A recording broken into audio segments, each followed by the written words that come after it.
yet another episode of Saturday Night Live. I welcome you all. Thank you for joining me. Thank you. I really appreciate all of you for joining today's episode. Today's episode, as you can see my screen, is about finance. So, from last week we discussed about last week we discussed about economics, then we were at marketing.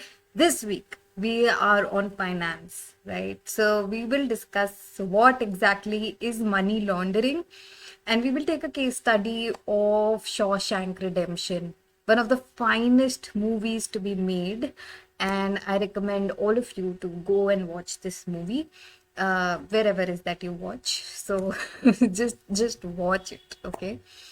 So one of the best movies, okay? So money laundering is a case study that we can easily take it out from this movie, and I will give you a background about this movie also. So there are two people you see on my screen. It's a poster of that movie. One is Tim Robbins, that is Andy in the movie, and his friend, very close friend. Now they both are in jail. Okay, so they and Andy has been convicted for murder of his wife and her lover, and both of them have been. This is the case that he had killed both of them, but he hadn't. So he was in jail. He's in jail now, and since he's a banker by profession, he adopts some ways in, because to just to get rid of the bad life in jail, he starts to build a library in the jail and starts working. But soon he gets involved into something called money laundering, and in this episode we will understand what exactly is money laundering, right? All right, so without wasting too much of time of yours and mine, let's get on with it. Let's watch a wonderful scene, try to understand, hear it properly. Let me also check the system sound. Okay. All right. I hope you can see my screen. Okay, right. So the man you see on the screen right now, his name is Andy, and he's talking to his friend, and he's telling him how exactly he's laundering the money. Okay, so just watch the scene. I'll obviously make you understand after this. Thank you, sir. He's got his fingers in a lot of pies, from what I hear. Two years and half of it. You got scams you haven't even dreamed of. Kickbacks on his kickbacks. It's a river of dirty money running through this place. And the problem with having all that money is that sooner or later you're going to have to explain where it came from. Well, that's where I come in. I channel it, filter it, funnel it. Stocks, securities, tax-free municipals. I send that money out into the real world, and when it comes back... Clean as a virgin's honey pot. Cleaner. By the time Norton retires, I'll have made him a millionaire. Do you ever catch on, though? He's going to wind up in here wearing a number himself. Now, Red, I thought you had a little more faith in me than that. Oh, no. I know you're good, Andy, but all that paper leaves a trail. Now, anybody gets curious, FBI, IRS, whatever, it's going to lead to somebody. Sure it is, but not to me. And certainly not to the warden.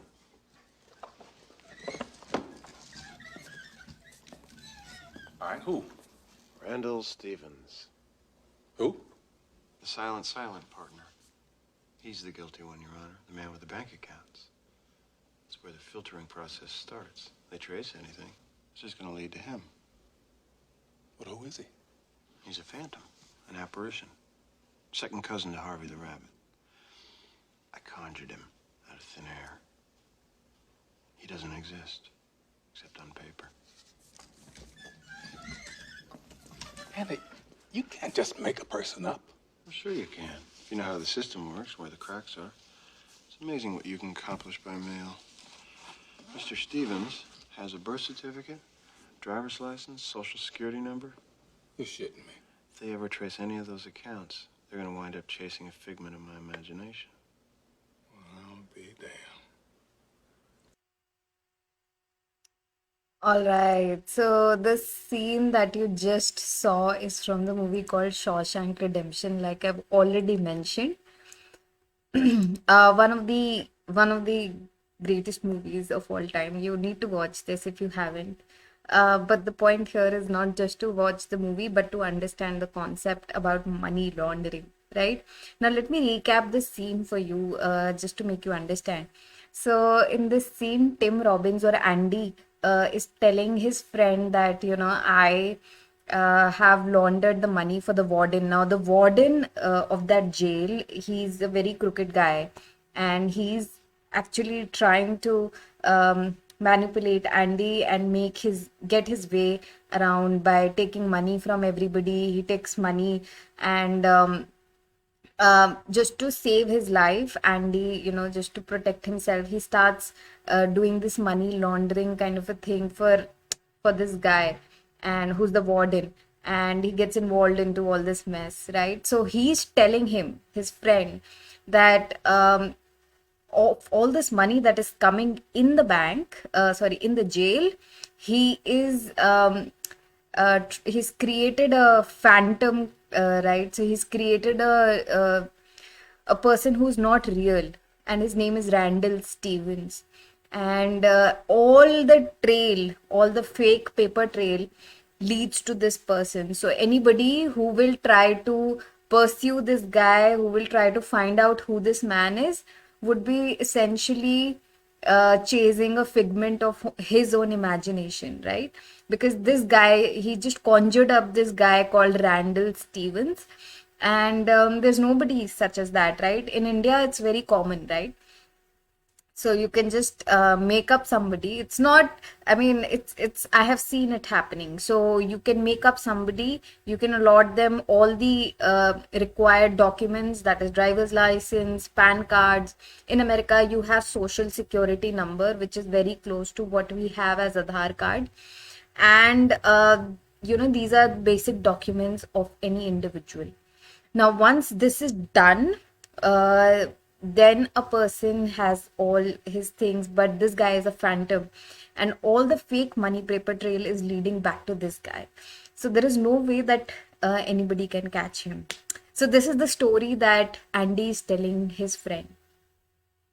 Now, what exactly is money trail is something, money laundering is something that we will understand. So, money laundering essentially is made up of two words, money and launder, right? So, money, we understand what money is, right? It's a legal tender paper currency in your country. Every country has its own paper currency, which is legal tender. Uh, Laundering, right? So what is the first thing that you think of when you hear the word laundering? I think of laundry, right? Washing machine, putting your dirty clothes into washing machine, and they come out all shiny and bright, right? So how does this happen? This happens through your detergent and everything in the washing machine. Money laundering is very similar to the thing that I just said. Okay, um, you're just replacing clothes by money. So you put all the black or the dirty money in the system, and it comes out white and shiny.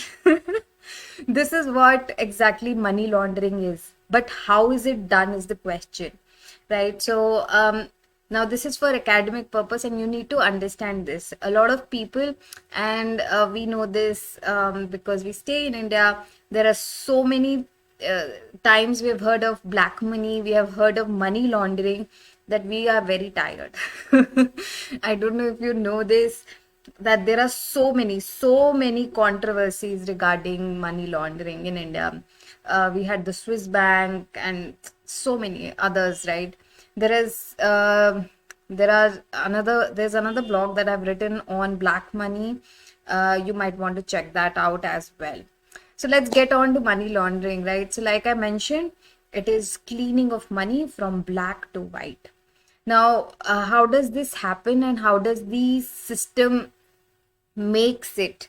So there are there's three stages for money laundering to happen.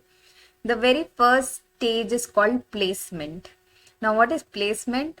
Placement is just placing that black money into the financial system or the banking system itself. So, understanding it, first of all,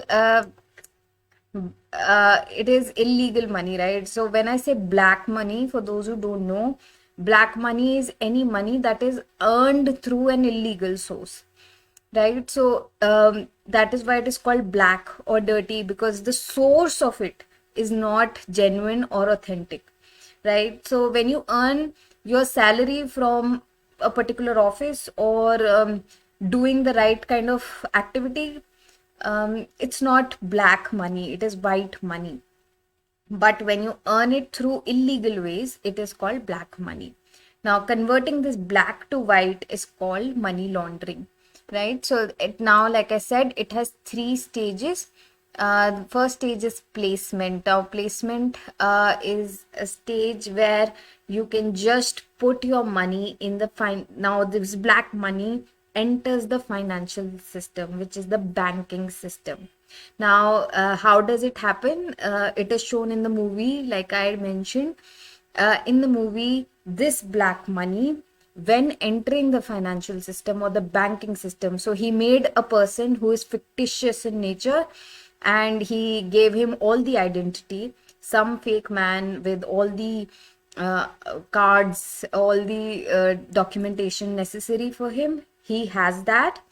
And now this guy's bank account has a lot of money, right? And this guy does not exist. On papers, he does exist, but in reality, he does not. Now this guy, because now his that money which is earned through illegal ways is in this guy's account. So now this money has entered the system, and this is the first stage of money laundering. It's called placement. Second stage of money laundering is layering, right? So what is layering means? Layering generally happens through something called bookkeeping. Bookkeeping means accounting, right? For those who are not aware, it's the transactions that are recorded in the books. Now, it is very easy to do this for somebody who knows accounts, and somebody who's obviously unethical by nature. For him or her, it'll be easier to do this kind of a job.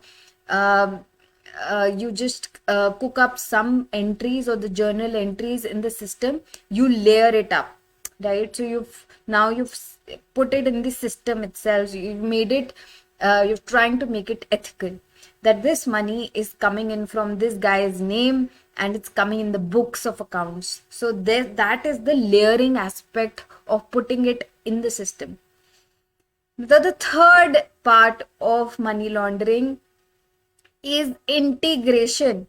Now, as you know, integration is a very is a part which means integrating, right? Coming together, you're tying it up. So now once that happens, it is very difficult to figure out which money is black money, because now there are very less chances to understand what exactly is black money. So imagine this: in a pool of water, in an ocean, you throw some garbage or you throw some water, you can't figure it out. You can't find that another pool of water which is dirty, right? In ocean, if you put some little water which is dirty, would you be able to take that out? No, right? It's very hard. Now it's integrated. So this makes it even more difficult for financial authorities to figure out where the money has gone. Right, guys, this was this week's concept of money laundering. There are so many ways to launder money. You can create shell companies, you can gamble, you can be in casinos. There are so many ways that you can do this. I hope you've understood today's concept. If you want the written content, go on the link that I'll just provide you in the comment section area. Click on that and learn more. There are many more videos that you can watch here so that you can understand it completely. For each stage, there will be a video that you can watch. So there would be a case study entirely for money laundering. Guys, I hope you understood today's concept. It would be a goodbye from my end. Please take care, stay safe, stay healthy. If you have any questions, comments, suggestions, queries, you can put down in the comment section area. I'll be more than happy to answer it, right? Also,